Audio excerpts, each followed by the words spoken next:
بسم اللہ الرحمن الرحیم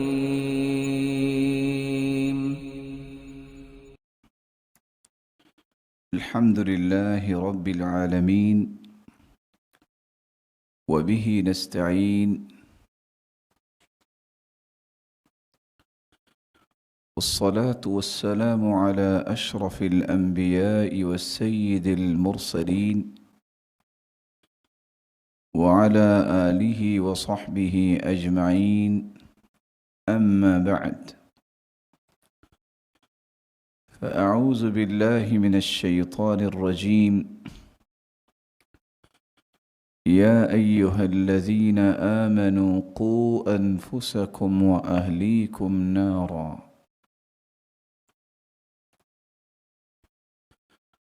سامعین مکرم، ہماری گفتگو ادب و آداب کے متعلق جاری ہے۔ گزشتہ مجالس میں ہم نے اللہ رب العزت کے آداب اور اس کے مظاہر کے متعلق تفصیلی گفتگو پیش کی ہے۔ اس ضمن میں ہم نے جہاں اللہ رب العزت کے ادب کی اقسام کو پیش کیا، وہاں اللہ ذوالجلال کے ادب کی اہمیت کو بھی واضح کیا، اور اللہ رب العزت کے ادب کے متعدد مظاہر بیان کیے، اور ساتھ ہی ساتھ انبیاء علیہم الصلاۃ والسلام اور سلف سے رب تعالیٰ کے ادب کی چند مثالیں بھی پیش کی۔ آج کی مجلس میں ہماری گفتگو کا محور ہوگا مخلوق میں سب سے عظیم ہستی ہمارے آخری پیغمبر محمد الرسول اللہ صلی اللہ علیہ وآلہ وسلم کے آداب اور پھر اس کے مظاہر۔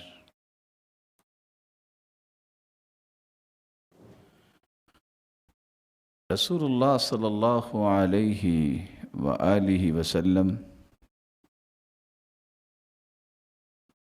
اللہ رب العزت کے بعد کائنات میں سب سے عظیم ہستی ہے، جس کی تعظیم، جس کی تکریم، جس کی تبجیل ہر مسلمان پر فرض ہے۔ ہر مسلمان کی ذمہ داری ہے کہ دنیا کی ہر محبت، توقیر پر رسول اللہ صلی اللہ علیہ وآلہ وسلم کی محبت اور ان کی ذات اقدس کو مقدم رکھا جائے۔ ہر مسلمان کی ذمہ داری ہے کہ وہ اس بات کا عقیدہ بھی رکھے، ایمان بھی رکھے، دل و جان سے اس کی تصدیق بھی کرے کہ رسول اللہ صلی اللہ علیہ وآلہ وسلم نے اپنی پوری زندگی امت کی خیر خواہی اور ان کی اصلاح اور تربیت کی فکر میں گزاری، اور اسی بات کی طرف اللہ ذوالجلال نے اس آیت میں اشارہ کیا ہے۔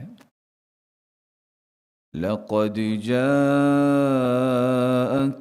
رَسُولٌ مِّنْ أَنفُسِكُمْ عَزِيزٌ عَلَيْهِ مَا عَنِتُّمْ حَرِيصٌ عَلَيْكُمْ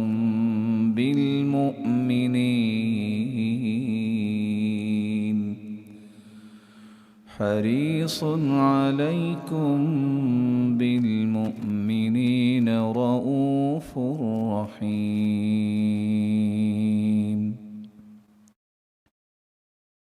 ایسے پیغمبر آپ کے پاس آئے ہیں، ایسے رسول اللہ جل جلال نے مبعوث فرمائے ہیں،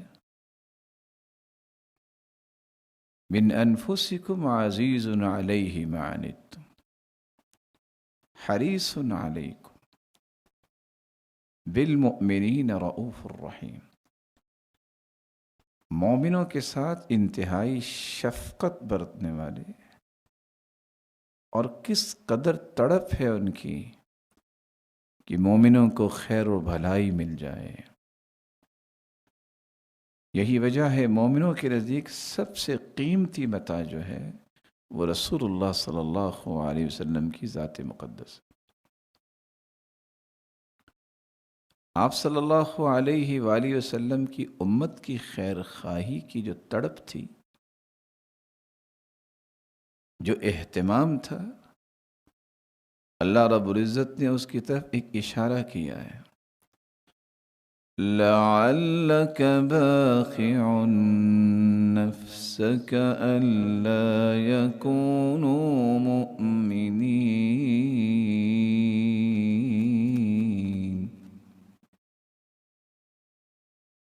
کیا آپ اپنی جان کو کھپا لیں گے اس بات پر کہ وہ ایمان نہیں لاتے؟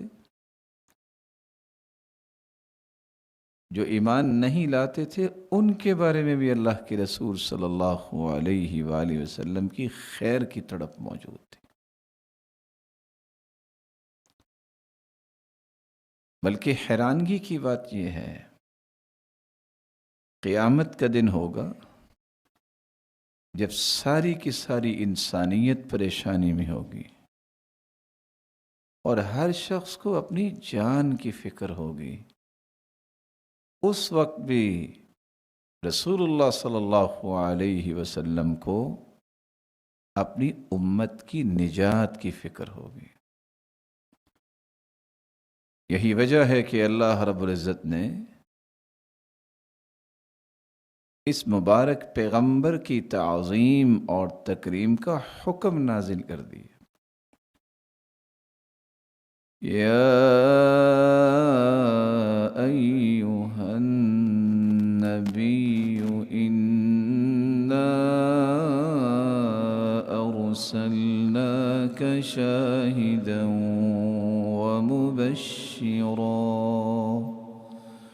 ومبشرا ونذيرا وداعيا إلى الله بإذنه وسراجا منيرا۔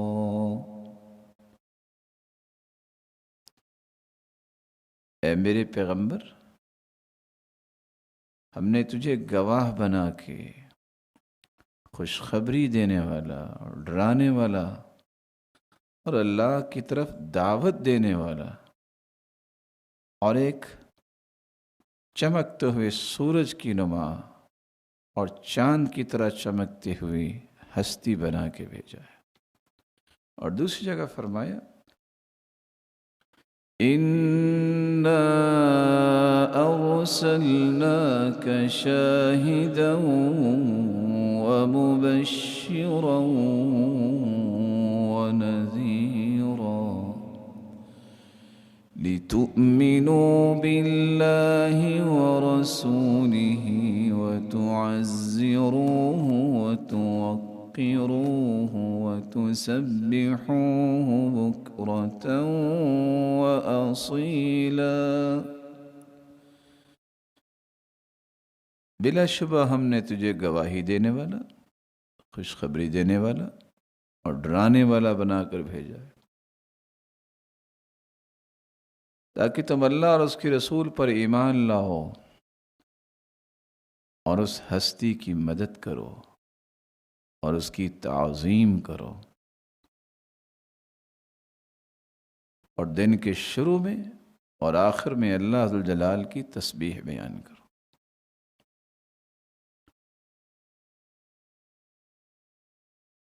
ابو العباس بن عطا فرمایا کرتے تھے، من الزم نفسه آداب السنة غمر اللہ قلبہ بنور المعرفة ولا مقام أشرف من متابعة الحبيب في أوامره وأفعاله وأخلاقه والتأدب بآدابه قولا وفعلا ونية وعقدا. جو شخص بھی اپنے آپ کو سنت کے آداب کا پابند بنا لیتا ہے، اللہ ذوالجلال اس کے دل کو معرفت کی روشنی سے لبریز کر دیتے ہیں.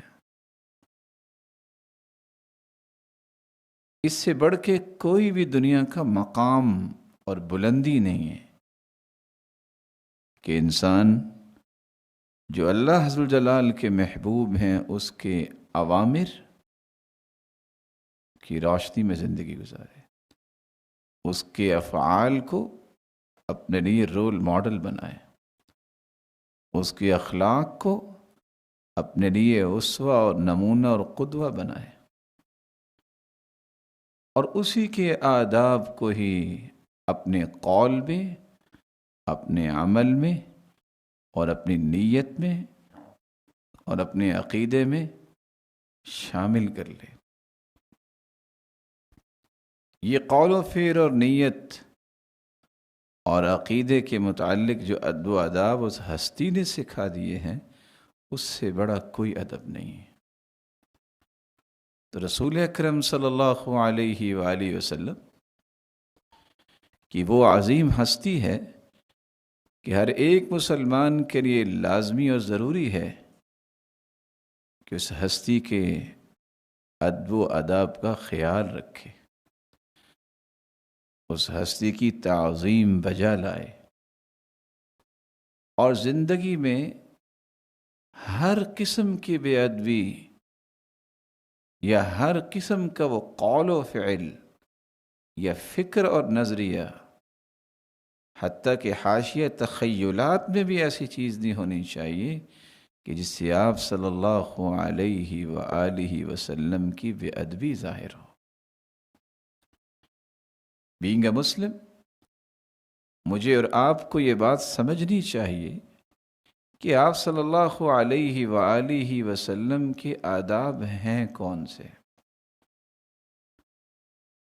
سب سے پہلا ادب یہ ہے اس عظیم ہستی کا، الایمان بہ ومعرفت قدرہ عند اللہ. آپ صلی اللہ علیہ وسلم پر ایمان لایا جائے. آپ صلی اللہ علیہ وسلم پر ایمان لانا اور اللہ رب العزت کے ہاں آپ صلی اللہ علیہ وآلہ وسلم کے مقام کو پہچاننا. اللہ تعالیٰ نے کیا مقام عطا کیا ہے؟ قل یا ایہا الناس انی رسول اللہ الیکم جمیعا الذی لہ ملک السماوات والارض لا الہ الا هو یحیی ویمیت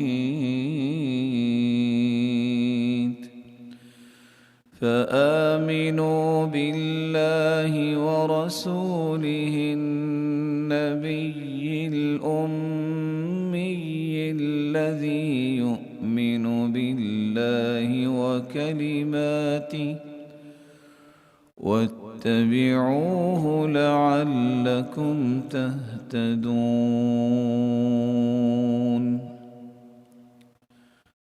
فرما دیجئے اے لوگو، میں تم سب کی طرف رسول بنا کے بھیجا گیا ہوں. میں اللہ ذوالجلال کا پیغمبر ہوں. زمین و آسمان کی بادشاہی اس اللہ کے لیے ہے، اس کے سوا کوئی عبادت کے لائق نہیں. وہی زندہ کرتا ہے، وہی مارتا ہے. اس لیے تم ایمان لاؤ اللہ پر اور اس کے رسول پر جو اس کے پیغمبر ہیں، جس کو اللہ عز و جلال نے یہ اعجاز عطا کیا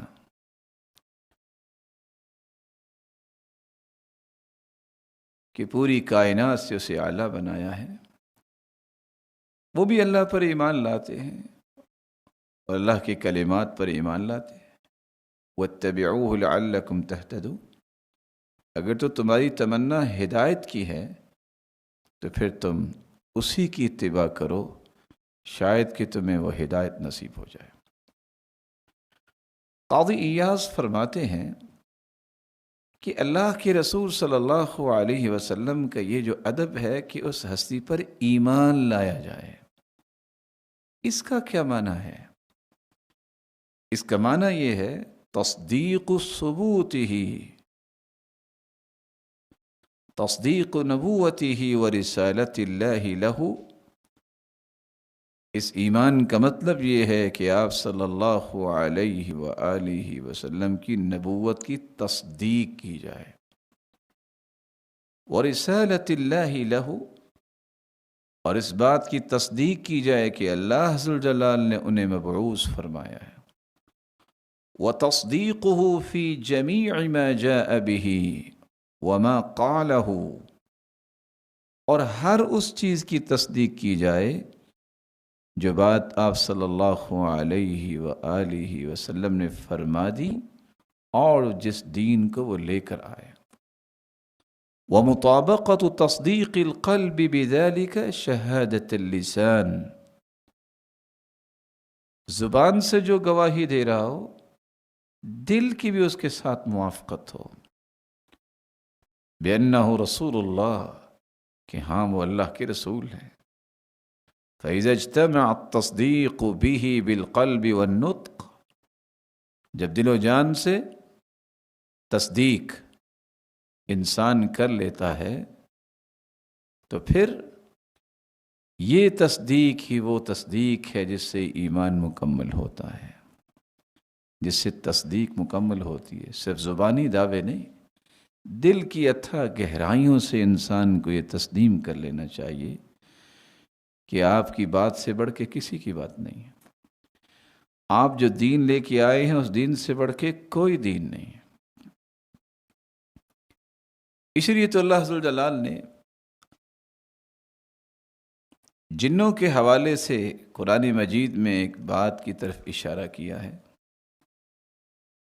کہ جب چند جن آئے جنہوں نے اللہ کے رسول صلی اللہ علیہ وسلم کی بات سنی تو جا کے اعلان کیا کرتے ہیں، یا قومنا اجیبوا داعی اللہ وآمنوا به یغفر لکم من ذنوبکم وَيُجِرْكُم مِّنْ عَذَابٍ أَلِيمٍ۔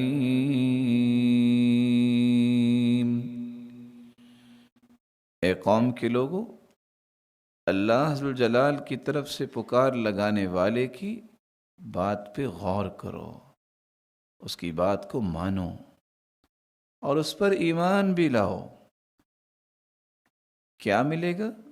یغفر لکم من ذنوبکم، اللہ عز و جلال اس کے بدلے تمہارے گناہوں کو معاف فرما دیں گے اور تمہیں دردناک عذاب سے محفوظ فرما دیں گے۔ صحیح مسلم کی روایت ہے 153، رسول اللہ صلی اللہ علیہ وسلم نے فرمایا، والذی نفس محمد بیدہ، اس ذات کی قسم جس کے ہاتھ میں محمد کی جان ہے، لا يسمع بی احد من هذه الامة یہودی ولا نصرانی ثم يموت ولم يؤمن بالذی ارسلت به الا كان من اصحاب النار۔ اس امت میں سے کوئی یہودی اور عیسائی میرے بارے میں سن لے اور پھر اس حالت میں فوت ہو جائے کہ وہ میرے دین کو قبول نہ کرے، مجھ پر ایمان نہ لائے، تو یہ قیامت کے دن جہنم کا ایندھن بنے گا۔ اور سلسلہ صحیحہ کی روایت ہے 157، سیدنا ابو موسیٰ اشعری رضی اللہ تعالی عنہ بیان کرتے ہیں، رسول اللہ صلی اللہ علیہ وسلم نے فرمایا، من سمع بی من امتی یہودیا او نصرانیا ثم لم یؤمن بی دخل النار، جس نے میرے متعلق سن لیا میری امت میں سے، وہ یہودی اور عیسائی ہو اور پھر وہ میرے ساتھ ایمان نہیں لاتا، وہ جہنم میں جائے گا۔ اور سیدنا ابو ہریرہ رضی اللہ تعالی عنہ روایت کرتے ہیں، ما من الانبیاء من نبی الا قد اعطی من الآیات ما مثله آمن عليه البشر وإنما كان الذي أوتيت وحيا أوحى الله إلي فأرجو أن أكون أكثرهم تابعا يوم القيامة۔ صحیح مسلم کی روایت 152 کہ کوئی بھی پیغمبروں میں سے ایسا پیغمبر یا نبی نہیں آیا، اللہ تعالیٰ نے اس کو نشانیاں دیں جس پر انسانیت ایمان لائی۔ مجھے بھی اللہ ذوالجلال نے وحی عطا کی، میری طرف بھی اللہ ذوالجلال نے آیات کو نازل کیا، میں قیامت کے دن سب سے زیادہ اپنے متبعین کے ساتھ ہوں گا، میری پیروی کرنے والے قیامت کے دن زیادہ ہوں گے۔ بلکہ صحیح مسلم کی ایک روایت ہے 152، رسول اللہ صلی اللہ علیہ وسلم نے خوشخبری سنائی، 3 خوش قسمت وہ ہیں جن کو اللہ دگنا اجر عطا فرمائیں گے۔ ان میں سے ایک وہ ہے رجل من اہل الکتاب، اہل کتاب میں سے ایک ایسا شخص آمن بنبیہ وادرک النبی صلی اللہ علیہ وسلم فآمن به واتبعه وصدقه فله اجران۔ اہل کتاب میں سے کوئی ایسا شخص جو اپنے پیغمبر کے ساتھ ایمان لاتا ہے، پھر وہ رسول اللہ صلی اللہ علیہ وآلہ وسلم کو پا لیتا ہے، اور پھر اس ہستی پر ایمان لے آتا ہے، اس ہستی کی اتباع کرتا ہے اور اس ہستی کی تصدیق کرتا ہے، فلہ اجران، اللہ ذوالجلال اسے دگنا اجر عطا فرمائے۔ قرآن مجید میں اللہ ذوالجلال نے اس ہستی پر ایمان لانے والوں کے متعلق ایک بات بیان کر دی ہے اور حکم جاری کر دیا ہے، فآمنوا باللہ ورسولہ والنور الذی انزلنا واللہ بما تعملون خبیر۔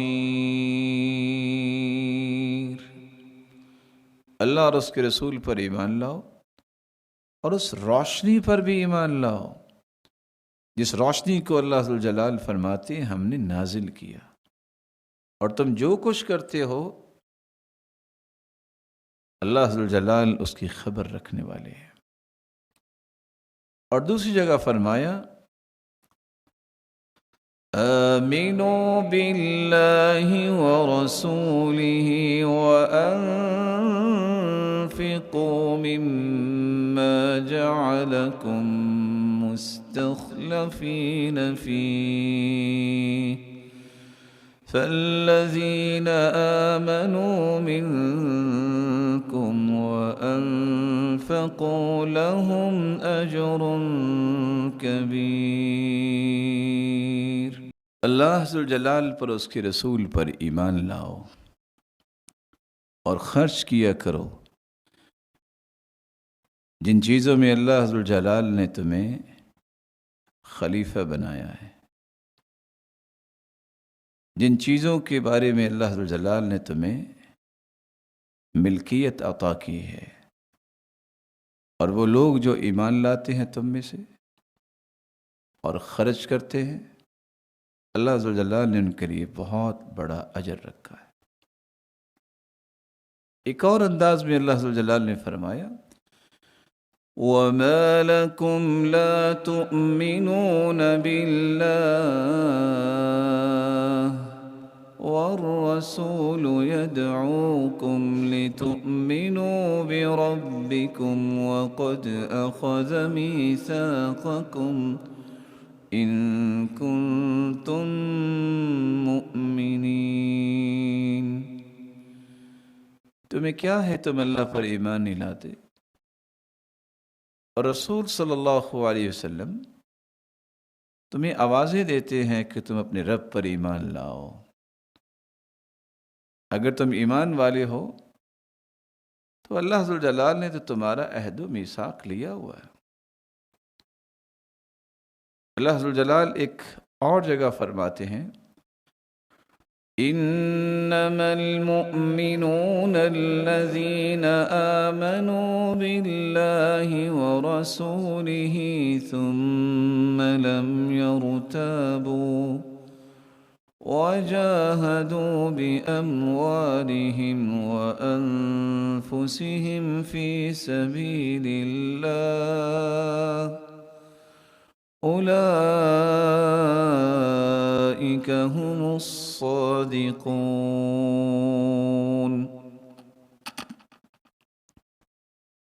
حقیقت میں مومن وہ ہیں جو اللہ اور اس کے رسول پر ایمان لائے، پھر انہوں نے اس میں کوئی شک نہیں کیا، اور انہوں نے اپنے مالوں کے ساتھ اور اپنی جانوں کے ساتھ اللہ کی راہ میں جہاد کیا۔ اور یہی تو لوگ ہیں وہ جو سچے مومن ہیں، جن کو صادقون کی صفت سے پکارا جا سکتا ہے۔ اور ساتھ ہی اللہ ذو الجلال نے یہ بھی فرمایا وَمَن لَّمْ يُؤْمِن بِاللَّهِ وَرَسُولِهِ فَإِنَّا أَعْتَدْنَا لِلْكَافِرِينَ سَعِيرًا۔ جو اللہ اور اس کے رسول پر ایمان نہیں لاتا، بلا شبہ ہم نے کافروں کے لیے بھڑکتی ہوئی جہنم تیار کی ہے۔ اور آپ صلی اللہ علیہ وآلہ وسلم نے بھی فرمایا تھا، صحیح مسلم کی روایت ہے 135 اور صحیح الجامع کی روایت ہے 3173 3172 اور سلسلہ صحیحہ کی روایت ہے 407 امرت ان اقاتل الناس حتى يشهدوا ان لا اله الا الله ويؤمنوا بي وبما جئت به۔ مجھے حکم دیا گیا ہے کہ میں لوگوں سے قتال کروں جب تک اس بات کی وہ گواہی نہ دے دیں کہ اللہ ذو الجلال کے سوا کوئی عبادت کے لائق نہیں، اور جب تک وہ میرے ساتھ ایمان نہ لے آئیں اور جس دین کو میں لے کر آیا ہوں اس پر ان کا ایمان نہ ہو جائے۔ فَإِذَا فَعَلُوا ذَلِكَ عَصَمُوا مِنِّي دِمَاءَهُمْ وَأَمْوَالَهُمْ إِلَّا بِحَقِّهَا وَحِسَابُهُمْ عَلَى اللَّهِ۔ اگر وہ اللہ ذو الجلال کی وحدانیت کو تسلیم کر لیں، مجھ پر ایمان لے آئیں، میرے لائے ہوئے دین کو قبول کر لیں، تو گویا انہوں نے اپنے مال و جان کی حفاظت کر لی۔ اگر وہ ایمان نہیں لائے تو ان کے مال اور جان کی کوئی قیمت نہیں ہوگی، الا بحقها، سوائے اس کے حق کے کہ کسی نے اگر قتل کیا ہے تو قصاص میں قتل کیا جائے گا، کسی نے اس دین کو چھوڑا ہے تو مرتد ہو گیا ہے تو تب بھی قتل کیا جائے گا۔ اور تیسرا حق یہ ہے کہ کوئی شخص شادی شدہ ہونے کے باوجود بھی نافرمانی کی طرف چلا جاتا ہے تو اسے رجم کیا جائے گا، اور ان کا حساب اللہ پر ہے۔ اللہ تعالیٰ نے ساتھ ہی خوشخبری یہ سنائی ہے یا ایھا الذین آمنوا اتقوا اللہ وآمنوا برسولہ يؤتكم كفلين من رحمته ويجعل لكم نورا تمشون به ويغفر لكم والله غفور رحيم۔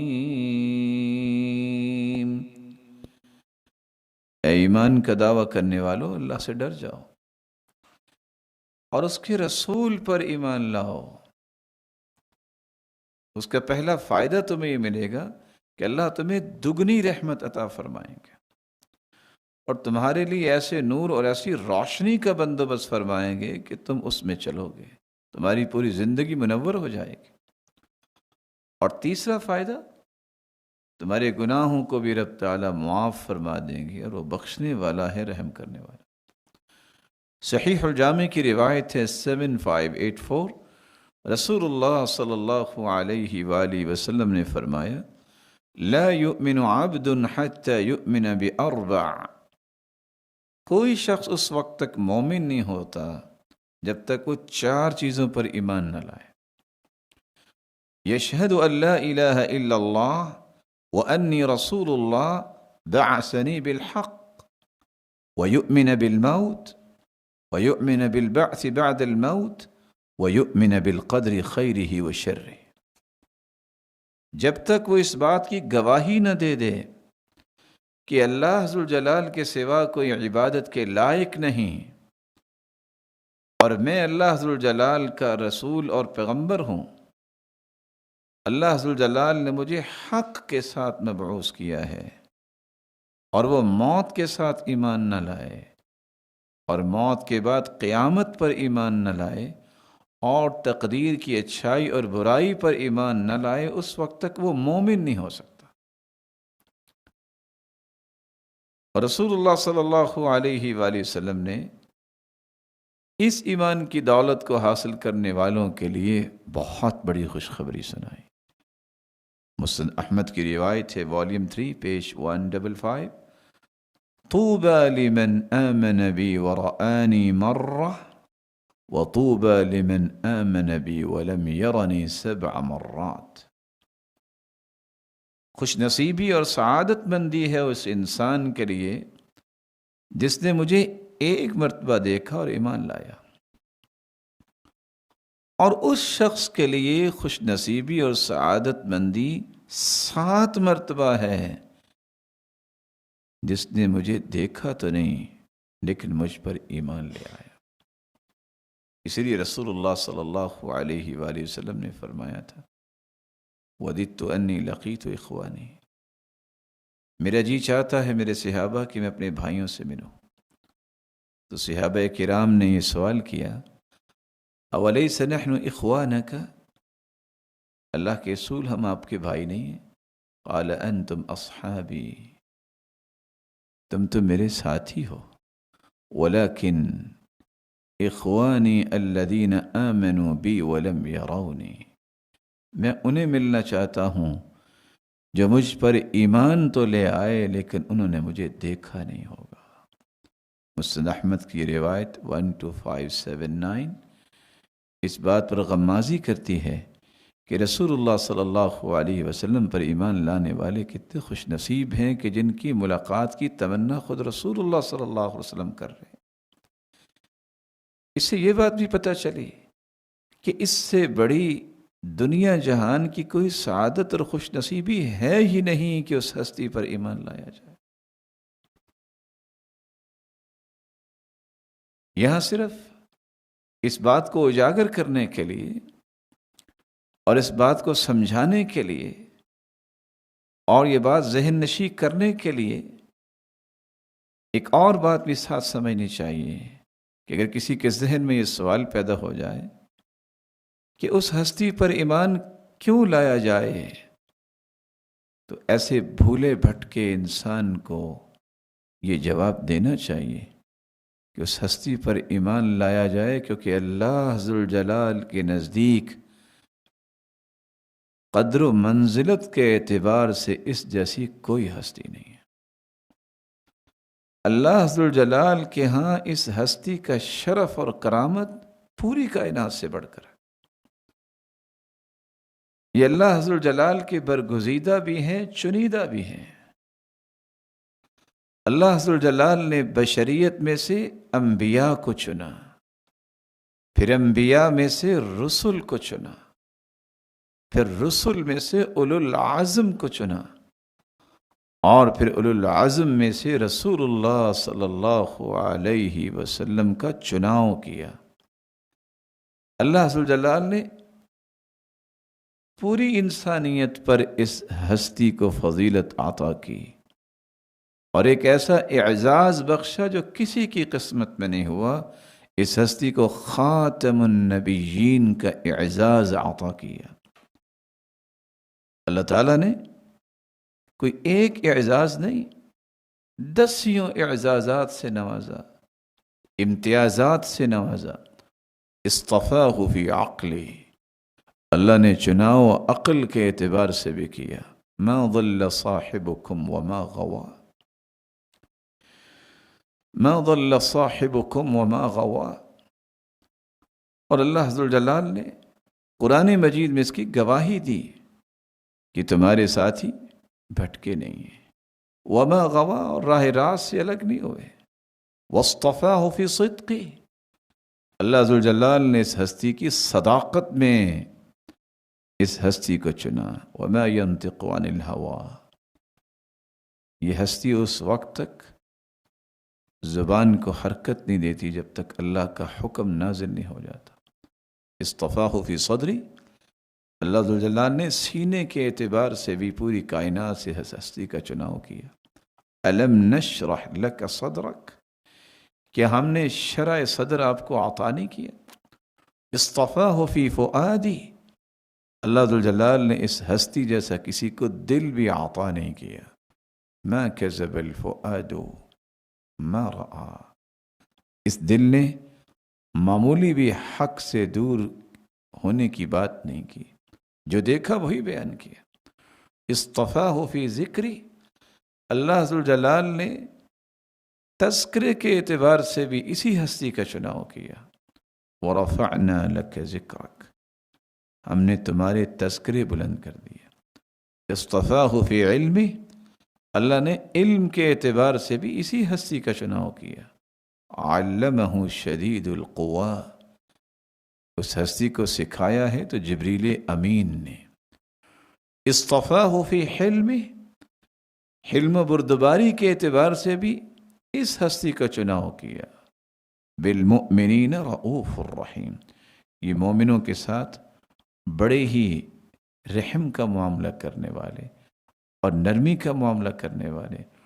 اصطفاہ فی رفع حرج، اللہ ذو الجلال نے اسی ہستی کا چناؤ کیا اور ان کے بوجھ ہلکے کر دی۔ ووضعنا عنک وزرک، ہم نے آپ کی بوجھ اتار دیے۔ اصطفاہ فی خلق، اللہ ذو الجلال نے پوری کائنات میں سب سے بڑھ کر خلق عطا کیا تو اسی ہستی کا۔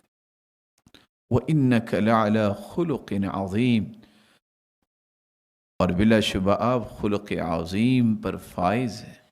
اصطفاہ وارضاہ، اللہ ذو الجلال نے صرف چناؤ ہی نہیں کیا بلکہ راضی ہونے کی اور راضی کرنے کی گارنٹی بھی دی۔ وَلَسَوْفَ يُعْطِيكَ رَبُّكَ فَتَرْضَىٰ، اور ان قریب اللہ ذو الجلال آپ کو عطا کریں گے کہ آپ راضی ہو جائیں گے۔ جیسا کہ عبداللہ ابن عمرو ابن العاص رضی اللہ تعالی عنہ بیان کرتے ہیں کہ رسول اللہ صلی اللہ علیہ وآلہ وسلم نے یہ آیت پڑھی، رب انہن اضللن کثیرا من الناس فمن تبعنی فانہ منی، کہ ابراہیم علیہ السلام نے فرمایا، اے اللہ انہوں نے اکثر لوگوں کو گمراہ کر دیا ہے، جو میری اتباع کرے گا وہ مجھ سے ہے۔ اور عیسیٰ علیہ السلام نے فرمایا، ان تعذبهم فانہم عبادک وَإِن تَغْفِرْ لَهُمْ فَإِنَّكَ أَنْتَ الْعَزِيزُ الْحَكِيمُ، اے اللہ یہ تیرے ہی بندے ہیں، اگر تو ان کو عذاب دے گا تو کون ہے پوچھنے والا، لیکن اگر تو معاف کر دے تو تو غالب حکمت والا ہے۔ اے اللہ تو نے کسی سے مشورہ تو نہیں کرنا۔ پھر اللہ عز و جلال کے پیغمبر نے ہاتھ اٹھائے کہ اللہم امتی امتی وبکا، اے اللہ میری امت کو معاف فرما دے، میری امت کو معاف فرما دے۔ اور آپ صلی اللہ علیہ وسلم رونے لگ گئے۔ اللہ عز و جلال نے جبریل سے کہا اذهب الی محمد، جاؤ محمد صلی اللہ علیہ وسلم کی طرف، اور اسے کہیے وَرَبُّكَ أَعْلَمُ فَاسْأَلْهُ مَا يُبْكِيكَ، تیرا رب تو جانتا ہے، لیکن پوچھیے گا کہ آپ کیوں رو رہے ہیں۔ فَأَتَاهُ جِبْرِيلُ عَلَيْهِ الصَّلَاةُ وَالسَّلَامُ فَسَأَلَهُ، تو جبریل امین تشریف لائے اور آ کر سوال کرنے لگے۔ فَأَخْبَرَهُ رسول اللہ صلی اللہ علیہ وسلم، صحیح مسلم کی روایت ہے 202 کہ رسول اللہ صلی اللہ علیہ وسلم نے جب خبر دی، وَهُوَ أَعْلَمُ، اللہ تو جانتے تھے۔ فقال اللہ یا جبریل اذهب إلى محمد فقال إنا سنرضيك في أمتك ولا نسوءك، جاؤ محمد صلی اللہ علیہ وسلم کے پاس دوبارہ اور جا کے یہ خوشخبری سنائیے کہ آپ کی امت کے متعلق ہم آپ کو راضی کریں گے، آپ کو پریشان نہیں کریں گے۔ رسول اللہ صلی اللہ علیہ وسلم کے صحابی عبداللہ ابن عمر رضی اللہ تعالی عنہ روایت کرتے ہیں، صحیح بخاری کی روایت ہے 4718، ان الناس یصیرون یوم القیامہ، جسن قیامت کے دن ساری امتیں، تمام لوگ گھٹنوں کے بل ہوں گے۔ کل امت تتبع نبیہا یقولون یا فلان اشفع یا فلان، ہر شخص اپنے پیغمبر سے کہہ رہا ہوگا کہ ہماری سفارش کیجیے، ہماری سفارش کیجیے، حتی تنتہی الشفاعہ الی النبی صلی اللہ علیہ وسلم، یہاں تک کہ یہ شفاعت رسول اللہ صلی اللہ علیہ وسلم کی طرف پہنچے گی۔ فذلک یوم یبعثہ اللہ المقام المحمود، اس دن پھر اللہ کے رسول ہی سفارش فرمائیں گے تو حساب شروع ہوگا، اور اس دن ہی اللہ ذوالجلال مقام محمود عطا کریں گے۔ آپ صلی اللہ علیہ وسلم نے فرمایا، سلسلہ صحیحہ کی روایت 1484، وَأُعْطِيتُ 70,000 يَدْخُلُونَ الْجَنَّةَ بِغَيْرِ حساب، مجھے اللہ ذوالجلال نے 70,000 لوگ میری امت سے داخل کرنے کا وعدہ کیا ہے بغیر حساب کے جنت میں۔ وجوہہم کالقمر لیلۃ البدر، جن کے چہرے 14ویں رات کی طرح چمک رہے ہوں گے۔ وقلوبہم علی قلب رجل واحد، اور ان سب کا دل ایک دل جیسا سوچے گا۔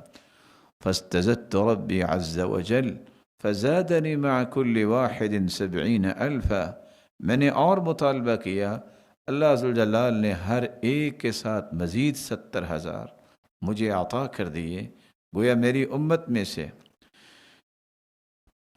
4,90,00,000,000 لوگ بغیر حساب و کتاب میں، بغیر حساب و کتاب کے جنت میں داخل ہوں گے۔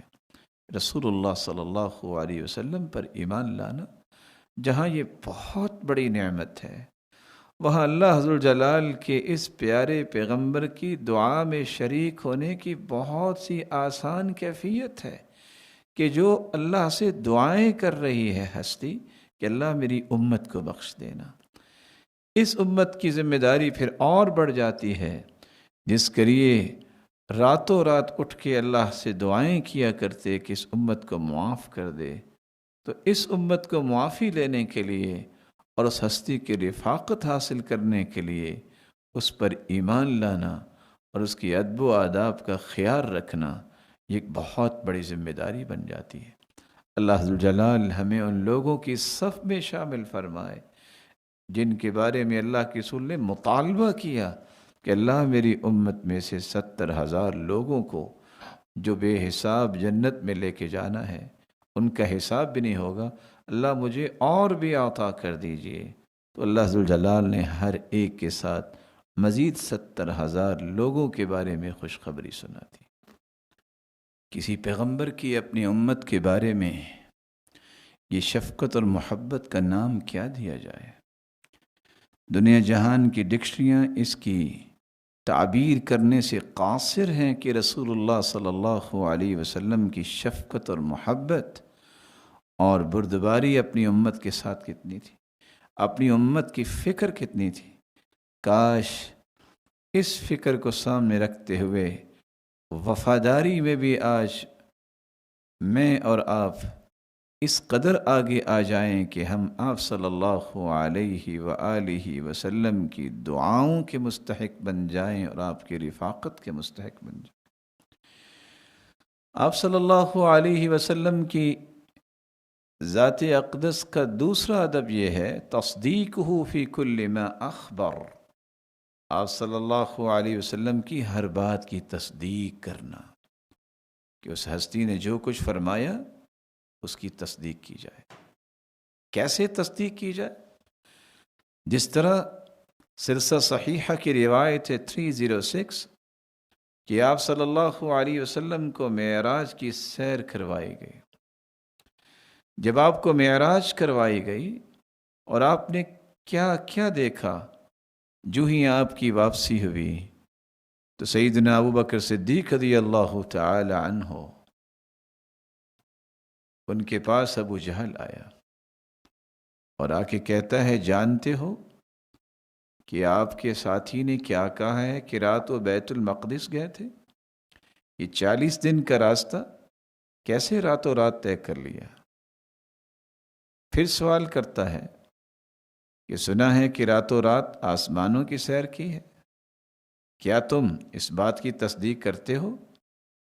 کہا اگر اس ہستی نے کہا ہے تو پھر انی لأصدقه فيما هو ابعد من ذلك، اصدقه بخبر السماء في غدوة او روح۔ تم یہ کہتے ہو اگر اللہ کے رسول نے یہ کہا ہے تو میں اس سے بڑی بات کو بھی ماننے کے لیے تیار ہوں، کیونکہ اللہ کے رسول نے فرمایا ہے۔ اسی وجہ سے تو ان کو ابو بکر صدیق کہا گیا۔ اور عبداللہ ابن مسعود رضی اللہ تعالی عنہ کا جو واقعہ ہے جو انہوں نے بیان کیا ہے، صحیح بخاری کی روایت ہے، رسول اللہ صلی اللہ علیہ وآلہ وسلم کے صحابی سیدنا سعد رضی اللہ تعالی عنہ جب مکہ تشریف لائے ہیں، صحیح بخاری 3632، تو بیان کرتے ہیں کہ میں اپنے ساتھی کے پاس آیا، امیہ بن خلف ابی صفوان۔ امیہ بن خلف جب بھی شام کی طرف جاتا تو مدینہ سے گزرتے ہوئے سعد کے پاس رکتے، تو سعد رضی اللہ تعالی عنہ کے پاس رکتا۔ امیہ سعد رضی اللہ تعالی عنہ سے کہنے لگا اچھا رک جاؤ، جب دن اچھی طرح چڑھ جائے گا، لوگ اپنے کاموں میں مشغول ہو جائیں گے، پھر طواف کریں گے۔ سعد رضی اللہ تعالیٰ عنہ طواف کر رہے تھے، ابو جہل آ گیا اور کہنے لگا تم بیت اللہ کا طواف کر رہے ہو اور تم لوگوں نے محمد صلی اللہ علیہ وسلم اور اس کے ساتھیوں کو جگہ دی ہے۔ آپس میں تکرار ہوئی تو امیہ کہنے لگا سعد رضی اللہ تعالیٰ عنہ سے لا ترفع صوتك على ابی الحکم فإنه سید اہل الوادی، ابو الحکم کی آواز پہ اپنی آواز بلند نہ کرو، یہ اس وادی کا سردار ہے۔ تو سعد رضی اللہ تعالیٰ عنہ نے فوراً فرمایا کہ اگر اس نے مجھے طواف کرنے سے منع کیا تو میں اس کی تجارت کو توڑ کے رکھ دوں گا، یہ کیسے شام جائے گا؟ تو امیہ نے پھر وہی بات کہی کہ آپ آواز اونچی نہ کرو۔ تو سعد رضی اللہ تعالی عنہ غصے میں آئے اور فرمایا تم تو چھوڑو نا مجھے، اللہ کے رسول صلی اللہ علیہ وسلم نے فرمایا تھا کہ تجھے تو قتل کرنا ہے۔ تو امیہ کہتا ہے ایاش مجھے؟ کہا جی ہاں۔ قال واللہ ما یکذب محمد اذا حدث، اللہ کی قسم اس ہستی نے کبھی جھوٹ نہیں بولا جب وہ بات کرتی۔ واپس اپنے گھر میں گیا، دوسری روایت میں آتا ہے اس کی بیوی کھانا پکا رہی تھی، جا کے کہتا ہے جانتی ہو ما قال لی اخی الیسربی، کہ یسرب سے آئے ہوئے میرے ساتھی اور بھائی نے کیا کہا ہے؟ اس نے پوچھا کیا کہا ہے؟ کہا وہ یہ کہتا ہے کہ زعم انہ سمع محمد یزعم انہ قاتلی، کہ محمد صلی اللہ علیہ وسلم کے بارے میں اس کی یہ خبر ہے کہ وہ مجھے قتل کریں گے۔ کافرہ عورت ہے، لیکن وہاں بیٹھے کیا کہتی ہے؟ فواللہ ما یکذب محمد، اللہ کی قسم محمد نے کبھی جھوٹ نہیں بولا۔ ایسا ہی ہوا، جب بدر کی طرف نکلے تو بیوی نے یاد کروایا کہ تمہیں کہا تھا نا، تو آج کیوں نکل رہے ہو؟ تو وہ کہنے لگا کہ میں تو نکلنا نہیں چاہتا تھا اور میں نہیں جاؤں گا، لیکن ابو جہل آیا اور کہا کہ تم تو اس وادی کے سرداروں میں سے ہو، نکلو، ایک دن یا 2 دن سفر کرو۔ اور ایسے کرتے کرتے ہی وہاں پہنچا اور آخر لقمہ اجل بنا دیا گیا۔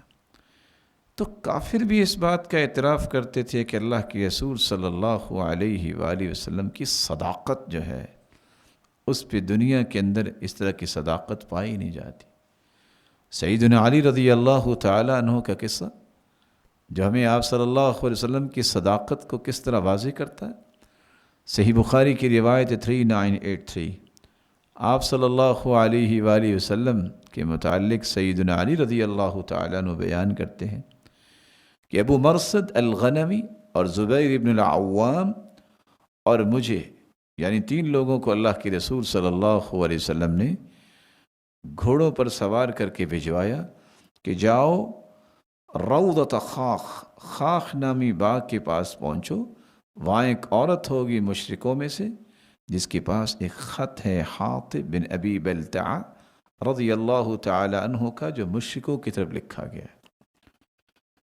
سیدنا علی فرماتی ہے جب ہم گئے تو وہ اونٹ پر سوار تھے اور اسی جگہ جہاں آپ نے فرمایا وہاں ہی ہم نے اسے پا لیا۔ آپ صلی اللہ علیہ وآلہ وسلم کے صحابی کہتے ہم نے کہا وہ خط کدھر ہے؟ اس عورت نے انکار کیا کہ میرے پاس تو خط نہیں ہے۔ فَأَنَقْنَاهَا فَالْتَمَسْنَاهَا فَلَمْ نَرَ كِتَابًا، ہم نے اس کی اونٹنی کو بٹھایا، تلاشی لی، خط نہیں نکلا۔ ہم نے کہا ما کذب رسول اللہ، اللہ کی قسم ما کذب رسول اللہ، اللہ کے رسول صلی اللہ علیہ وسلم نے جھوٹ نہیں بولا۔ لَتُخْرِجَنَّ الْكِتَابِ لَتُخْرِجِنَّ الْكِتَابِ أَوْ لَنُجَرِّدَنَّكِ، تم خط نکالتی ہو کہ نکالتی ہو، وگرنہ ہم جامع تلاشی کریں گے آپ کی۔ فَلَمَّا رَأَتِ الْجِدَّةَ أَهْوَتْ إِلَى حُجْزَتِهَا وَهِيَ مُحْتَجِزَةٌ بِكِسَاءٍ فَأَخْرَجَتْهُ، جب اس نے دیکھا کہ یہ بات تو نہیں بننے والی تو اس نے فوراً اس خط کو اپنی میڑیوں میں گوندا ہوا تھا اور وہاں سے نکال کے دے دیا۔ فَانْطَلَقْنَا بِهَا إِلَى رَسُولِ اللَّهِ صلی اللہ علیہ وسلم، تو ہم وہ خط لے کے رسول اللہ صلی اللہ علیہ وسلم کے پاس پہنچے۔ آپ صلی اللہ علیہ وآلہ وسلم کی زبان سے نکلی بات، جہاں پوری کائنات کی صداقت ختم ہوتی ہے وہاں سے آپ صلی اللہ علیہ وسلم کی صداقت کا آغاز ہوتا ہے۔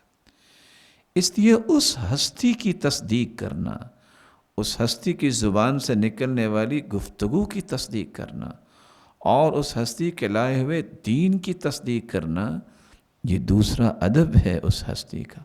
لیکن یہ بھی یاد رہنا چاہیے کہ اصول تصدیق کیا ہے۔ اصول تصدیق یہ ہے اعتقاد ہیمنۃ شریعتہ علی سائر الشرائع، تصدیق یہ ہے کہ ہمارا یہ عقیدہ ہو کہ آپ کی شریعت جملہ شریعتوں پر مہیمن ہے، جیسا کہ اللہ ذوالجلال نے قرآن مجید میں فرمایا ہے وَأَنزَلْنَا إِلَيْكَ الْكِتَابَ بِالْحَقِّ مُصَدِّقًا لِمَا بَيْنَ يَدَيْهِ مِنَ الْكِتَابِ وَمُهَيْمِنًا عَلَيْهِ فَاحْكُم بَيْنَهُم بِمَا أَنزَلَ اللَّهُ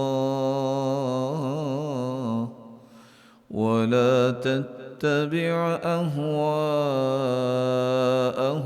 عَمَّا جَاءَكَ مِنَ الْحَقِّ، ہم نے آپ کی طرف حق کے ساتھ کتاب کو نازل کیا ہے جو پہلی کتابوں کی تصدیق بھی کرنے والی ہے، لیکن مہیمن ہے، غالب ہے ان کتابوں پر۔ اب اسی کتاب کی تعلیمات کو ہی زندگی میں نافذ کیا جائے گا۔ آپ فیصلہ کیجئے ان کے درمیان جو اللہ عز و جلال نے نازل کیا ہے اس کی روشنی میں، اور جو حق آ گیا ہے اس حق کے آ جانے کے بعد ان کی خواہشات کی پیروی نہ کرنا۔ رسول اللہ صلی اللہ علیہ وآلہ وسلم کی تصدیق کا پہلا اصول یہ ہے کہ اس بات کو تسلیم کیا جائے کہ آپ کی شریعت جملہ شریعتوں پر مہیمن ہے۔ اور آپ کی تصدیق کا ایک دوسرا پہلو یہ ہے کہ تصدیق اس بات کی بھی کی جائے کہ تصدیق انہ خاتم الانبیاء والرسل، یہ تصدیق کی جائے کہ آپ خاتم النبیین ہیں اور خاتم الرسل ہیں، کیونکہ اللہ عز و جلال نے فرمایا ما كان محمد أبا أحد من رجالكم ولكن رسول الله وخاتم النبيين وكان الله بكل شيء عليما۔ محمد صلی اللہ علیہ وسلم مردوں میں سے کسی کے باپ نہیں، بلکہ وہ اللہ کے رسول ہیں اور خاتم النبیین ہیں، اور اللہ عز و جلال ہر چیز کو جانتے ہیں۔ امام ابن کثیر رحمۃ اللہ علیہ اس آیت کی تفسیر میں فرماتے ہیں کہ هذه الآیہ نص علی انہ لا نبی بعدہ، یہ آیت اس بات پہ نص ہے، دلالت کر رہی ہے کہ آپ کے بعد کوئی نبی نہیں ہے۔ وَإِذَا كَانَ لَا نَبِيَّ بَعْدَ فَلَا رَسُولَ بِطَرِيقِ الْأَوْلَى وَالْأَحْرَى، اگر نبی کوئی نہیں ہے تو رسول بھی کوئی نہیں ہے، لأن مقام الرسالة أخص من مقام النبوة، کیونکہ رسالت کا مقام تو نبوت سے بھی خاص ہے۔ فإن كل رسول نبی ولا ينعكس، ہر رسول نبی ہوتا ہے لیکن ہر نبی رسول نہیں ہوتا۔ وبذلك وردت الأحاديث المتواترة عن رسول الله صلى الله عليه وسلم من حدیث جماعت من الصحابہ، اور اسی بات پہ ہی دلالت کرنے والی احادیث نازل ہوئی ہیں، اور اسی بات پر دلالت کرنے والی رسول اللہ صلی اللہ علیہ وسلم سے احادیث منقول ہوئی ہیں۔ اگر کوئی آج بھی دعویٰ کرتا ہے کہ وہ نبی ہے تو اسے جھوٹا سمجھا جائے گا، اور اس طرح کے جھوٹے بہت زیادہ ہیں، جن کی دو قسمیں ہیں۔ من يدعی النبوة صراحةً، کچھ تو ایسے جھوٹے آئے جنہوں نے صراحت سے نبوت کا دعویٰ کیا اور نبی ہونے کا نام بھی رکھا، جیسا کہ مسیلمہ کذاب نے دعویٰ کیا، اسود عنسی نے دعویٰ کیا۔ اور دوسرا وہ گروہ ہے من ادعى مقاما كمقام النبوة ولو سماه بمقام الولاية، کچھ لوگ صراحت سے تو نہیں کہتے کہ میں نبی ہوں، لیکن یہ کہتے ہیں کہ مقامی نبوت پہ میں پہنچا ہوں، اور نام اس کا ولایت رکھ دیتے ہیں کہ اس کو ولایت نصیب ہوئی ہے، یا اسی طرح کے اور نام، کوئی ظل کہہ دیتا ہے، کوئی کچھ کہہ دیتا ہے، اور یہ سمجھتا ہے کہ مجھے وحی میری طرف آتی ہے، جیسے انبیاء کی طرف وحی آتی تھی، خواہ وہ وحی کا نام نہ بھی لے، کبھی الہام کا نام لیتا ہے، کبھی کشف کا نام لیتا ہے، کبھی فراست سے تعبیر کرتا ہے، تو یہ بھی جھوٹا ہوگا، کیونکہ نبوت یہ ایک نام ہے، یہ ایک مقام ہے۔ اللہ عز و جلال وحی کرتے ہیں انبیاء علیہم الصلاۃ کی طرف، اور وہ انبیاء اور نبوت کا سلسلہ ختم ہو گیا ہے، اور آپ صلی اللہ علیہ وسلم کی نبوت کے بعد امت کا اجماع ہے کہ کوئی نبی نہیں آئے گا۔ تو ہر وہ شخص جو دعویٰ کرے گا کہ وہ نبی ہے، جو کسی نام کے ساتھ دعویٰ کرے، یا وہ دعویٰ کرے حقیقت کے ساتھ، یا وہ کوئی ایسی تعبیر پیش کرے کہ وہ مقام نبوت پہ پہنچا ہے، تو یہ جھوٹا دعویٰ ہوگا، اور دعویٰ کرنے والا بھی کذاب ہوگا، کیونکہ اللہ عز و جلال نے حکم دیا ہے کہ تصدیق کرو اس پیغمبر کی کہ یہ پوری کائنات کے لیے بھیجے گئے ہیں، ان کے بعد کوئی نبی نہیں آئے گا۔ وما أرسلناك إلا كافة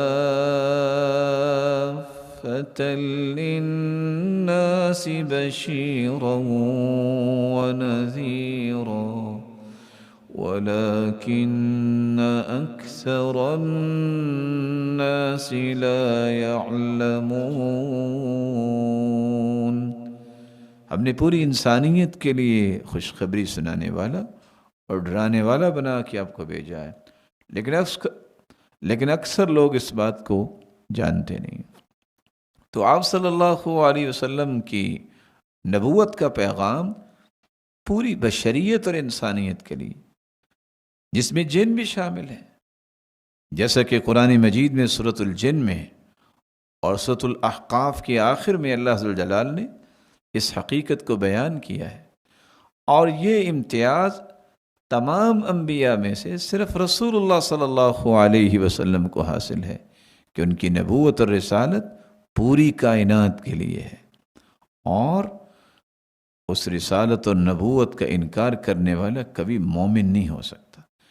اس بات کی تصدیق کرنا ضروری ہے کہ جو اللہ ذوالجلال کے پیغمبر کی اتباع نہیں کرتا، اس پر ایمان نہیں لاتا، خواہ وہ یہودی ہو یا عیسائی ہو، وہ جہنم کا ایندھن بنے گا. کیونکہ اللہ ذوالجلال نے اپنے پیغمبر کے ذریعے بھی اور قرآن مجید میں بھی اس بات کا تذکرہ کر دیا ہے اور فرمایا وَمَن يَبْتَغِ غَيْرَ الْإِسْلَامِ دِينًا فَلَن يُقْبَلَ مِنْهُ وَهُوَ فِي الْآخِرَةِ مِنَ الْخَاسِرِينَ. جو اسلام کے علاوہ کسی اور دین کو تلاش کرتا ہے، قیامت کے دن اس سے قبول ہی نہیں کیا جائے گا اور وہ خسارہ پانے والوں میں سے ہو جائے گا. اور صحیح مسلم کی روایت 153، رسول اللہ صلی اللہ علیہ وسلم نے فرمایا اس ذات کی قسم جس کے ہاتھ میں محمد کی جان ہے، کوئی بھی یہودی اور عیسائی میرے بارے میں سنتا ہے اور پھر وہ ایمان نہیں لاتا اور اسی حالت میں مر جاتا ہے، الا کان من اصحاب النار، وہ جہنم کا ایندھن بنے گا. آپ صلی اللہ علیہ وسلم کی تصدیق کا یہ بھی پہلو ہے کہ آپ صلی اللہ علیہ وسلم جو شریعت لے کے آئے ہیں، یہ دنیا جہان کی سب شریعتوں سے خوبصورت ہے، اور دین اسلام تمام ادیان سے خوبصورت ہے اور بلند ہے. اور یہودیت اور نصرانیت یہ کسی بھی صورت میں اسلام کے برابر نہیں ہو سکتی، اور آج تو ویسے بھی عیسائیت اور یہودیت اپنی اصلی شکل میں رہی نہیں ہے. اور اس کے بارے میں قرآن نے اس لیے کہا وَلَا تَهِنُوا وَلَا تَحْزَنُوا وَأَنْتُمُ الْأَعْلَوُونَ إِن كُنتُم مُؤْمِنِينَ. غم نہ کرو اور اپنے آپ کو کمزور نہ سمجھو، تم ہی بلند ہو اگر تم ایمان لانے والا. عائذ بن عمر رضی اللہ تعالیٰ عنہ بیان کرتے ہیں الاسلام یعلو ولا یعلا. صحیح الجامع کی روایت ہے 2788. رسول اللہ صلی اللہ علیہ وسلم نے فرمایا اسلام بلند ہے، یہ بلند ہی رہے گا. آپ صلی اللہ علیہ وسلم کی تصدیق کا ایک پہلو یہ بھی ہے کہ آپ کے دین کے متعلق یہ عقیدہ رکھا جائے کہ وہ شامل اور کامل دین ہے. زندگی کی جملہ ضروریات اور نشاطات، اس کی ہر چھوٹی بڑی ضرورت کو پورا کرنے والا اگر کوئی دین ہے تو وہ دین اسلام ہے. اللہ تعالیٰ نے اس لیے قرآن مجید میں فرمایا قُلْ إِنَّ صَلَاتِي وَنُسُكِي وَمَحْيَايَ وَمَمَاتِي لِلَّهِ رَبِّ الْعَالَمِينَ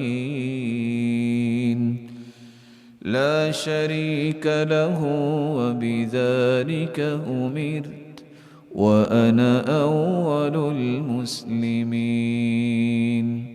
کہہ دیجئے میری نماز اور میری قربانی، میری زندگی اور میری موت اللہ رب العالمین کے لیے، اس کے ساتھ کوئی بھی شریک نہیں ہے۔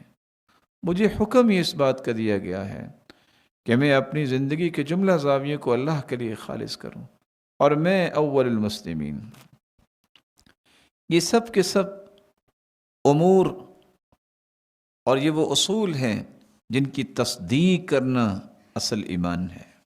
اور آج کا وقت ایسا وقت ہے کہ ان تمام قسم کی تصدیقات کی تذکیر بھی کرنی چاہیے۔ اب لوگوں کے دلوں میں کس طرح شک اور کس طرح کے تخیلات براجمان ہو چکے ہیں۔ جو شخص ان تمام قسم کے پہلوؤں کو معطل کرنا چاہتا ہے تو اسے یاد رہنا چاہیے کہ اسلام پھر بھی باقی ہے۔ کوئی اس کے ساتھ لگے گا اس کی خیر ہے، جو نہیں لگے گا یہ اللہ کا دین ہے، اس کی حفاظت اللہ ذوالجلال نے کرنی، اور یہی دین اللہ ذوالجلال نے قیامت کو قبول کرنا ہے، اور یہ دین مکمل ہو چکا ہے، اس میں کمی اور زیادتی کی کوئی بھی ضرورت باقی نہیں ہے۔ الیوم اکملت لکم دینکم واتممت علیکم نعمتی ورضیت لکم الاسلام دینا۔ اسی اللہ ذوالجلال نے فرما دیا ہے کہ میں نے تمہارے دین کو مکمل کر دیا ہے اور اپنی نعمت کو مکمل کر دیا ہے۔ اللہ تعالیٰ نے اسلام کو اپنی نعمت قرار دیا ہے، اور تمہارے لیے جس دستور کو میں نے پسند کیا ہے وہ اسلام کا دستور ہے۔ بلکہ یہ بات یاد رہنی چاہیے کہ دعوت اللہ کا حقیقی تقاضا بھی آج یہ ہے کہ رسولوں کی ہر بات کی تصدیق کی جائے۔ شیخ الاسلام ابن تیمیہ رحمہ اللہ فرمایا کرتے تھے، الدعوة إلى الله هي الدعوة إلى الإيمان به وبما جاءت به رسله بتصديقهم فيما أخبروا به وطاعتهم فيما أمروا۔ اللہ کی طرف دعوت کا معنی یہ ہے کہ اللہ پر ایمان کی دعوت دی جائے، اور اس چیز پر ایمان کی دعوت دی جائے جو رسول لے کے آئے ہیں، رسولوں کی بھی تصدیق کی جائے، اور جو انہوں نے خبریں اپنی قوموں اور امتوں کو بیان کی اس کی بھی تصدیق کی جائے، اور جس بات کا حکم رسولوں نے دے دیا اس کی اطاعت کی جائے اور اس کو مان لیا جائے۔ یہی دعوت ہے، اسی دعوت کو ہی معاشرے میں پھیلانا چاہیے۔ آپ صلی اللہ علیہ وسلم کے ادب کا ایک تیسرا پہلو ہے تعظیمہ و توقیرہ هو الادب معہ صلی اللہ علیہ وسلم۔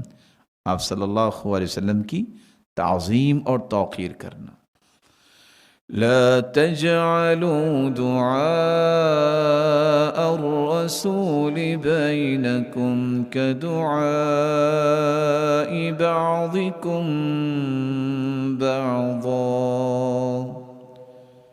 جس طرح تم آپس میں ایک دوسرے کو پکارتے ہو، اس انداز سے اللہ کے رسول کو نہ پکارنا۔ اس ہستی کی شان بہت بلند ہے، اور اللہ ذوالجلال نے آخر میں کیا فرمایا؟ فَلْيَحْذَرِ الَّذِينَ يُخَالِفُونَ عَنْ أَمْرِهِ أَن تُصِيبَهُمْ فِتْنَةٌ أَوْ يُصِيبَهُمْ عَذَابٌ أَلِيمٌ۔ جس شخص نے اس ہستی کی مخالفت کی دنیا میں بھی فتنے میں مبتلا ہوگا، اور اگر توبہ نہ کی تو دردناک عذاب اسے قیامت کو ملے گا۔ سیدنا عبداللہ ابن عباس رضی اللہ تعالی عنہ فرماتے ہیں، يعظموه وتوقروه من التوقیر وهو الاحترام والاجلال والاعظام۔ اللہ کے رسول صلی اللہ علیہ وسلم کے بارے میں جو حکم ہے لِتُؤْمِنُوا بِاللَّهِ وَرَسُولِهِ وَتُعَزِّرُوهُ وَتُوَقِّرُوهُ، کہ اس ہستی کا احترام اور اجلال بجا لایا جائے، اس کی عظمت کو مانا جائے۔ اور امام ابن تیمیہ رحمۃ اللہ علیہ فرمایا کرتے تھے، التعزیز عربی زبان میں اس کا معنی کیا ہے؟ اسم جامع لنصرہ وتأییدہ ومنعہ من کل ما یؤذی، کہ اللہ کے رسول کی نصرت کی جائے، تائید کی جائے، اور ہر اس چیز سے اس ہستی کو محفوظ کیا جائے جس سے اس کو تکلیف ہو۔ توقیر کا معنی کیا ہے؟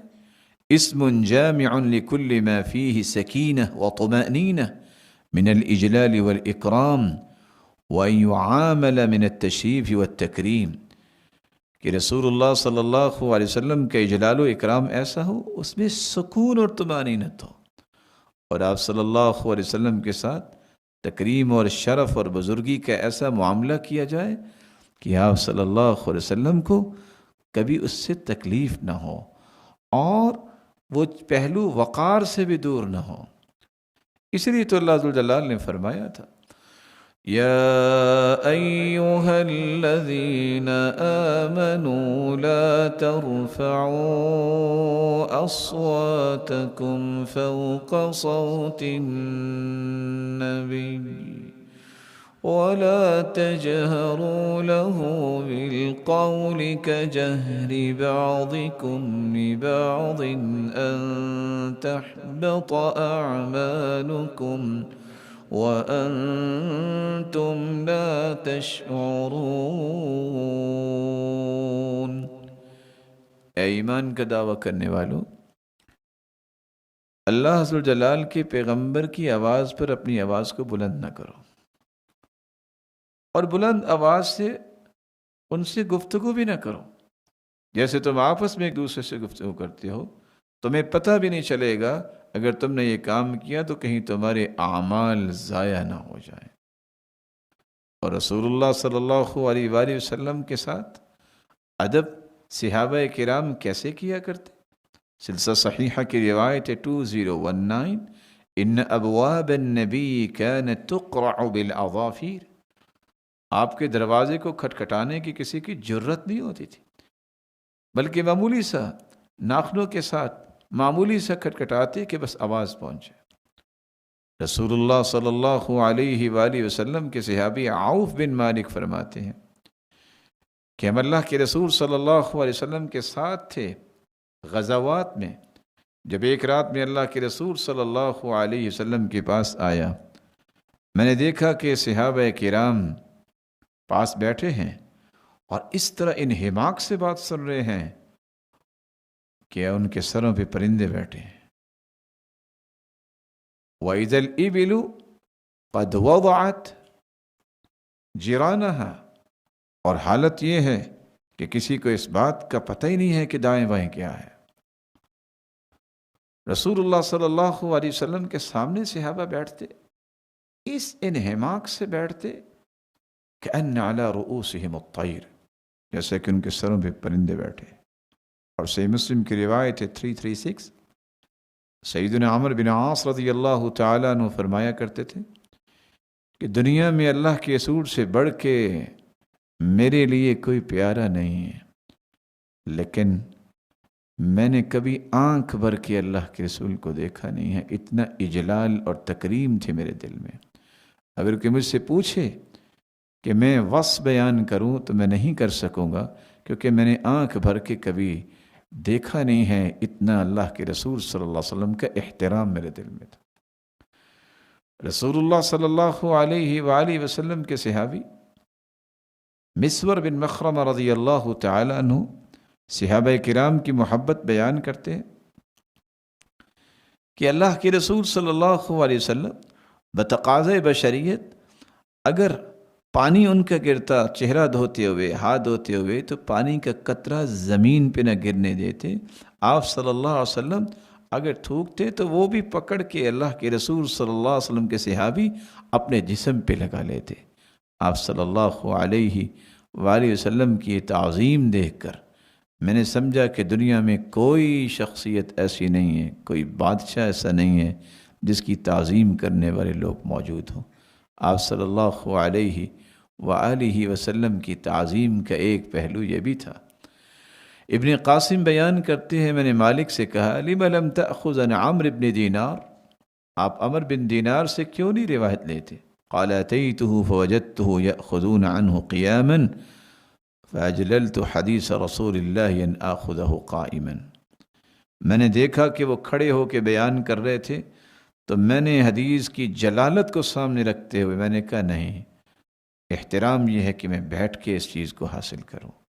اسماعیل بن ابی اویس بیان کرتے ہیں سألت خالی مالکا عن مسئلہ، میں نے اپنے ماموں مالک سے سوال کیا ایک مسئلے کے متعلق.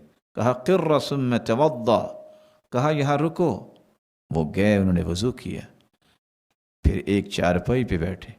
ثم قال لا حول ولا قوة الا باللہ، پھر کہنے لگے لا حول ولا قوة الا باللہ. وكان لا يفتي حتى يقولها، جب بھی وہ فتویٰ دیتے تو لا حول ولا قوة الا باللہ کہتے کہ اللہ میری کوئی طاقت نہیں ہے، میری کوئی قوت نہیں ہے، اے اللہ تیری ہی توفیق سے میں کوئی حق بات کہہ سکتا ہوں. ابو مصعب بیان کرتے ہیں كان مالك لا يحدث الا وهو على طهارة اجلالا للحديث، کبھی بھی امام مالک پڑھایا نہیں کرتے تھے حدیث کو جب تک وہ باوضو نہ ہو جاتے، حدیث کی جلالت اور تعظیم کی وجہ سے کہ اللہ کے رسول کے کلام میں. ابو سلمہ الخزاعی بیان کرتے ہیں كان مالك بن انس اذا اراد ان يخرج يحدث، امام مالک جب وہ نکلتے کہ وہ حدیث پڑھائیں گے توضأ وضوءه للصلاة، نماز کی طرح وضو کرتے. ولبس احسن ثيابه، خوبصورت لباس زیب تن کرتے. ولبس قلنسوة ومشط لحيته، اپنی داڑھی کے بال کو کنگھی سے درست کرتے اور لمبی ٹوپی پہنتے اور کہتے اوقر به حدیث رسول اللہ، میں تو اس کے ساتھ اللہ کے رسول صلی اللہ علیہ وسلم کی حدیث کی تعظیم کرتا ہوں. معن بن عیسیٰ کہتے ہیں كان مالك بن انس اذا اراد ان يجلس للحديث، امام مالک جب حدیث پڑھانے لگتے اغتسل، غسل کرتے، وتبخر وتطیب، اور بخور استعمال کرتے اور خوشبو لگاتے. فإن رفع أحد صوته في مجلسه زبره، اگر اس مجلس میں کوئی آواز بلند کرتا تو آپ جھڑکتے. وقال، اور کہا کرتے کہ اللہ ذوالجلال نے فرمایا ہے لا ترفعوا اصواتکم فوق صوت النبی، کہ تم اپنی آوازوں کو اللہ کے رسول کی آواز پر بلند نہ کرو. جہاں حدیث بیان ہو رہی ہو وہاں اونچی آواز سے گفتگو کرنا درست نہیں ہے. فمن رفع صوته عند حدیث رسول اللہ فكأنما رفع صوته فوق صوت رسول اللہ، جس نے حدیث بیان ہوتے وقت اس سے بلند آواز کی گویا کہ اس نے اللہ کے رسول سے بلند آواز کی. سیدنا عباس رضی اللہ تعالی عنہ سے پوچھا کہ انت اکبر او النبی صلی اللہ علیہ وسلم، آپ بڑے ہیں کہ اللہ کے رسول؟ تو وہ فرمانے لگے ہوا اکبر منی وانا ولدت قبلہ، بڑے تو وہی ہیں لیکن میں پہلے پیدا ہو گیا تھا. امام مالک سے سوال کیا گیا متى سمعت من ایوب السختیانی، فقال، آپ نے ایوب السختیانی سے، امام مالک سے سوال کیا گیا کہ آپ نے ایوب السختیانی سے کب سنا؟ فقال حجتين، فقال حج حجتين فكنت أرمقه ولا أسمع منه غير أنه كان إذا ذكر النبي بكى. دو حج کیے ایوب السختیانی نے، میں غور سے دیکھتا، میں نے دیکھا کہ جب بھی وہ اللہ کے رسول کا تذکرہ کرتے ہیں ایوب السختیانی تو رونے لگ جاتے ہیں. جب میں نے یہ چیز دیکھی کہ اللہ کے رسول صلی اللہ علیہ وسلم کے بارے میں اس شخص کے دل میں اتنا احترام ہے، کتبت عنہ، تو میں نے پھر اس سے حدیث لینا شروع کی اور اس سے حدیث لکھنا شروع کی. آج امت کی ہر فرد کی ذمہ داری ہے کہ اللہ عز و جلال کے بعد اگر وہ ادب بجا لائے تو رسول اللہ صلی اللہ علیہ وسلم کا، اللہ کے رسول صلی اللہ علیہ وسلم پر ایمان لانا، اللہ کے رسول صلی اللہ علیہ وسلم کی تصدیق کرنا، اللہ کے رسول صلی اللہ علیہ وسلم کا احترام کرنا، یہ ادب ہے. اس ہستی کی بات آ جائے تو دنیا کی ہر بات ختم ہو جانی چاہیے. اس ہستی کا تذکرہ آ جائے تو دنیا جہان کے ہر بڑے انسان کا تذکرہ ختم ہو جانا چاہیے. اس کا حکم آ جائے دنیا ادھر سے ادھر ہو جائے، کبھی اس کے حکم میں ذرہ برابر بھی کمی نہیں آنی چاہیے. اسی کو ہی صحیح سمجھنا، اسی کو ہی بہترین سمجھنا، اسی کو ہی دنیا اور آخرت کی کامیابی سمجھنا، اسی کو ہی اللہ کی رضا کا استعارہ سمجھنا اور اسی کی ہی روشنی میں کامیابی کی راہ پہ گامزن ہونا اور اسی کے ساتھ ہی اپنی زندگی اور آخرت کو منور کرنے کا عزم کرنا، یہ وہ ادب ہے جس کو آج اختیار کرنا چاہیے۔ اللہ ذوالجلال ہم سب کو اپنے محبوب کا ادب سکھائے اور قیامت کے دن اسی کا ساتھ نصیب فرمائے اور اپنے دیدار کا مستحق بنائے۔ وآخر دعوانا ان الحمد للہ رب العالمین۔ سبحان ربك رب العزة عما يصفون وسلام على المرسلين والحمد لله رب العالمين۔